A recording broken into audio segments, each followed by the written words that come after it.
Eh ben, l'animation sculpturelle touche à sa fin et je suis un peu triste là, c'était tellement chouette, j'ai fait plein de chouettes rencontres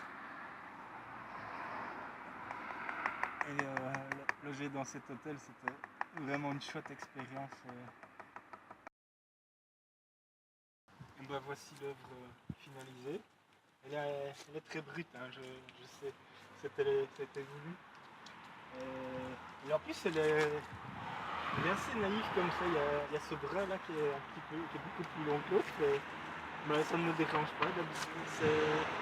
Justement, il y a un vieux sculpteur estonien, Ryokuld, qui lui avait demandé à propos d'une sculpture de corps féminin que j'étais occupé à sculpter à la Bresse.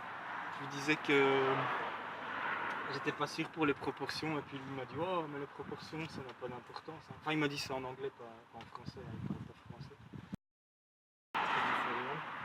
Mais ouais, j'ai pas utilisé de machine, c'est vraiment... c'est un petit peu une fantaisie, c'est un petit peu... mais moi je fais vraiment pas ça pour me démarquer, hein, c'est vraiment beaucoup plus gai et puis ici justement ça m'a permis de pouvoir beaucoup parler avec le public, hein, même pas déranger les clients de l'hôtel avec des bruits de tronçonneuses et de disqueuses. C'était des tac tac tac comme on dirait, au lieu de maman des bzzz toute la semaine. Ici j'ai pu travailler dans le calme, c'était vraiment plaisant. Et donc comme c'était un projet assez simple, j'ai vraiment eu le temps de parler avec le public et d'aller me rafraîchir parce qu'il a fait chaud. Et là, c'était magique pouvoir être dans une ambiance de vacances pour faire ce que j'aime par-dessus tout, sculpter le bois. Je vais vous expliquer le sens de ma sculpture. Alors comme titre, j'ai réfléchi, finalement je vais l'appeler le bûcheron inconscient. C'est un bûcheron qui est en train de couper un arbre qui lui penche au-dessus de lui. Et donc, s'il continue de le couper, ça va lui tomber sur la figure. En plus, c'est le tronc duquel il est issu. Donc les pieds sont encore soudés dans la masse. Et donc, en fait, c'est un petit peu une métaphore de ce qu'on fait à la nature. On l'exploite sans réfléchir que développement durable, c'est un oxymore. À un moment donné, s'il n'y a plus de ressources, c'est fini. Et alors, en plus, je ne lui ai pas fait de visage. Il n'a pas d'yeux, pas de bouche, pas d'oreille. Il est inconscient, quoi. Et bon, maintenant il travaille avec une vieille hache, les bûcherons maintenant c'est plus rentable à la tronçonneuse, mais je trouvais que c'était plus joli une hache. Ça par contre ça n'a pas vraiment autant de raison d'être, mais voilà. Et donc c'est du chêne, ça peut rester en extérieur. Le bois, après quelques années, il va prendre une patine très rustique, grise comme ça. Il y aura plein de petites fissures, il aura vraiment un aspect très vieux et moi j'adore ça.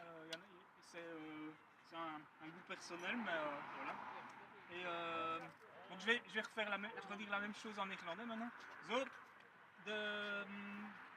dit sculptuur, het is een man die sneed een boom met een bijl. En de boom zal op hem vallen. Zo, het is een metafoor van wat we doen met natuur. We krijgen en een dag er zal niet genoeg zijn. En hij heeft ook geen neus, geen oor, geen ogen, omdat hij ziet niet wat hij doet. Hij wil het niet zien. Ja. Voilà. Parce que justement, j'ai sympathisé avec un des 3 acheteurs, il achète à 3 voisins. Oui. Et il a déjà travaillé pour un artiste très important, un sculpteur sur bois très important, même pour plusieurs. Et donc il a été logisticien. Et justement, c'est lui qui est venu m'aider à l'adresser. Parce que ce tronc, en fait, il m'a dit le chêne, c'est 1 tonne le mètre cube. Et là, il y a un demi-mètre cube, donc il y en a environ pour 500 kg. Donc quand on l'a amené en remorque, avec la remorque, on est venu le poser ici. Il y a des cuisiniers, des ouvriers du parc qui sont venus donner un coup de main pour la sortir de la remorque. Donc en poussant de toutes nos forces, on a réussi à la faire glisser en bas de la remorque. Mais après, quand on a essayé de la dresser, on n'a pas réussi à la décoller du sol, ne fût-ce que d'1 centimètre.